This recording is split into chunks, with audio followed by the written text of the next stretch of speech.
What team is the best fit for Marcus would feel like, oh, that's taking me to this level? Like, so far, it's the Raiders, right. You know what I mean? It's a team that I watched, grew up, and it's a team that low-key believe in me, that I can come in and I can still make a change, bro. Ladies and gentlemen, the Las Vegas Raiders finally made it happen with cornerback Marcus Peters. We will let you know how this affects the defensive side of the football. The Raiders also met with another defensive player, plus Josh Jacobs. We have an update on his situation, and it's not looking pretty, but the Raiders are heading right into training camp, and they have some other players who can make an impact at the running back position. Plus, the Madden ratings are released. Who was screwed over and who was praised for Vegas? The Marcus Peters to Las Vegas rumors have been circulating for some time, and now it's finally happened where he signed the contract today, according to Ian Rappaport, a one-year contract right before the Raiders enter training camp. And what was so odd about this move is that he visited before, then nothing materialized. He visited again, and finally we have something happening,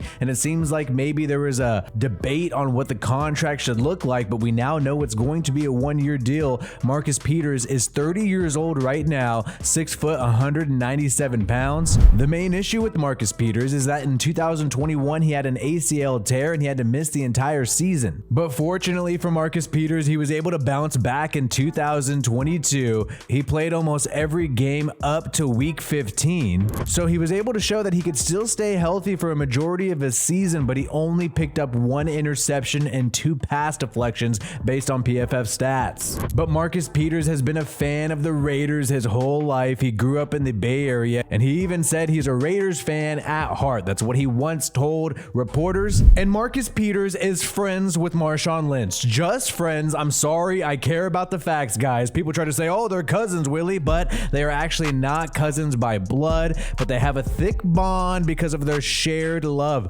of Oakland. And Marshawn Lynch was a mentor for Marcus Peters when he was coming out of high school as a prospect in Oakland. And Marshawn Lynch also helped Marcus Peters with a place to stay while Peters was attending the University of Washington while Lynch played with the Seattle Seahawks. So it's great to have an older veteran who could be a mentor for some of these young cornerbacks, and he also loves the Raiders, has always been a fan, has a relationship with Marshawn Lynch, even if it's not blood related. And hopefully this can continue to give the Raiders momentum as they enter training camp. You got the positive Jimmy Garoppolo news and then the Marcus Peters news. And what I find interesting is not just the Marcus Peters signing, but also the fact that the Raiders worked out another cornerback, Troy Hill. They worked him out today, a former Ram, and nothing has materialized just yet, but it just shows that the Raiders are trying to add competition at the cornerback room, even outside of Marcus Peters, which is kind of crazy because they already have Nate Hobbs, who we know is capable of being a starter. They signed Brandon Facyson to a 2-year contract, former Raider, former Colt, and they also have David Long Jr., the former Ram, along with Duke Shelley, who did well with the Vikings last year, and they also have Amik Robertson, who played a significant amount of games last year,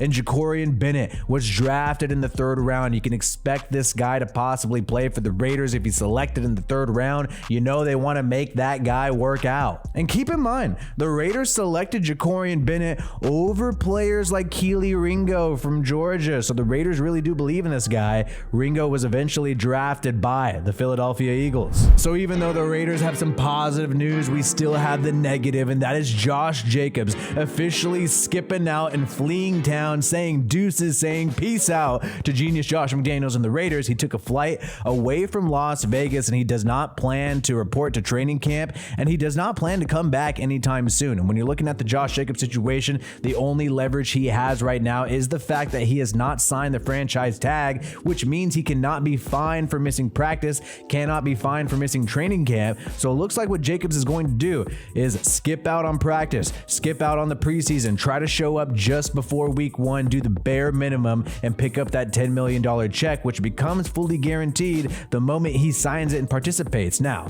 the Raiders can still rescind Josh Jacobs' franchise tag and make him a free agent. Maybe that's what he wants. Maybe he thinks he can get more money on the open market, somewhat of a long-term contract. The problem with the Raiders is they failed to get a long-term contract with the guy, failed to give him guaranteed money. It was not about high salary or high cap number. It was about guaranteed money. That's what Josh Jacobs wanted, some security, and it looks like he's going to utilize that leverage, try to see if the Raiders will rescind that tag or just show up and do the bare minimum and accept that check. And we got the Madden ratings out. They're just released right now. Let's take a look at the quarterback position since that's what we're talking about. You have Nate Hobbs with the 79 overall, 90 speed. Marcus Peters is probably going to go over there in case you're going to play Madden with the Raiders. I know I am. And then you got David Long Jr., Duke Shelley right there, along with Brandon Faison and Jacorian Bennett. Jacorian Bennett, we know he had that 4.3 40-yard dash time, so he has that blazing 96 speed at cornerback. And you also have Tyler Hall there, who we can't entirely sleep on because the dude did get some snaps in the slot last year.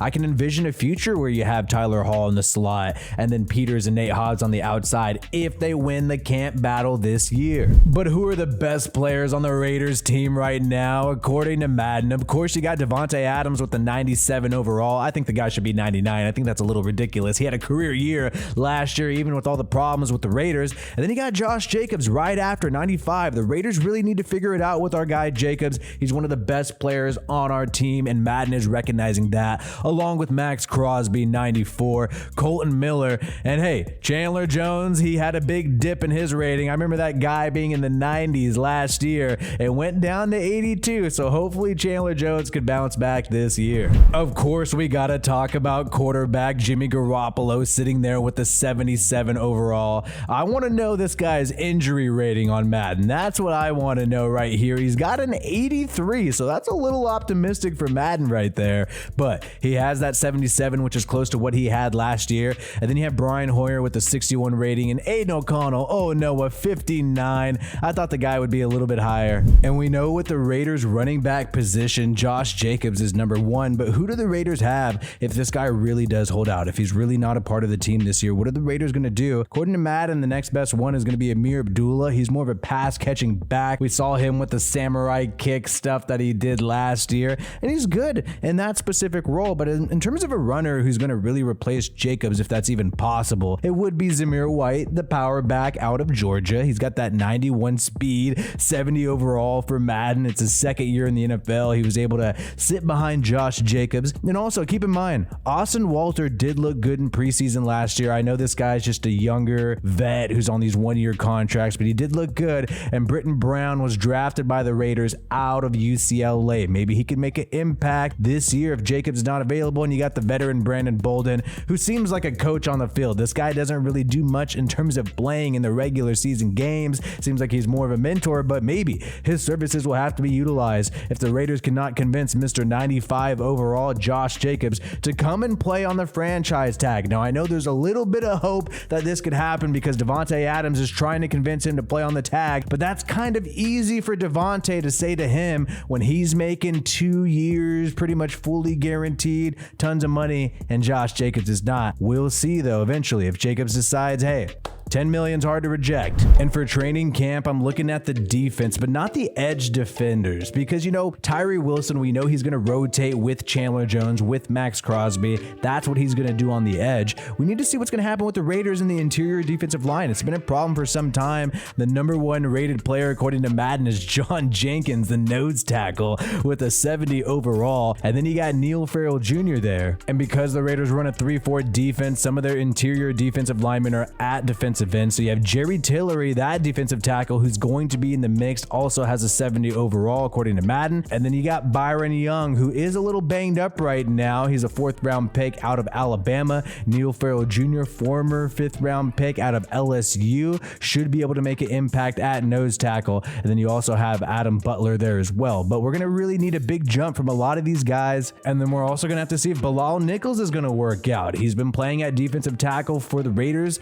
ever since last year. He signed that 2-year contract, but things have not been gravy for him. He battled with injuries last year, and he's in the last year of his deal. So hopefully Tillery and Bilal Nichols could hold down the fort, and also hopefully one of these draft picks pans out, whether it be Matthew Butler out of Tennessee, Byron Young out of Alabama, or Neil Farrell Jr. out of LSU. One of these guys is going to need to make an impact if this interior defensive line is going to be productive this year. But with the addition of Marcus Peters, because you had Anthony Avery favorite injured last year. You had Rock Yassin, the corner, get injured last year. I think on paper, this Raiders secondary is better. We know the staff was never fully bought in on Jonathan Abram, and now they have Marcus Sepps. You still have Trayvon Merrick there. The big question is going to be that linebacker position. Will Divine Diablo and Robert Spillane be enough to hold up and be the starters at linebacker for this defense? But things are trending upwards for the Raiders as they enter training camp. Let's hope it works out. The veterans are reporting Tuesday, then we got practice heating up Wednesday. Guys, the season is right around the corner. We're going to be live for every Raiders preseason game on this channel, and we have so many Raiders videos on this channel that you may have missed, documentaries, all kinds of stuff. So make sure you check these out if you have not yet. My name is WiFiWillie. Peace out, and I hope you have a good one.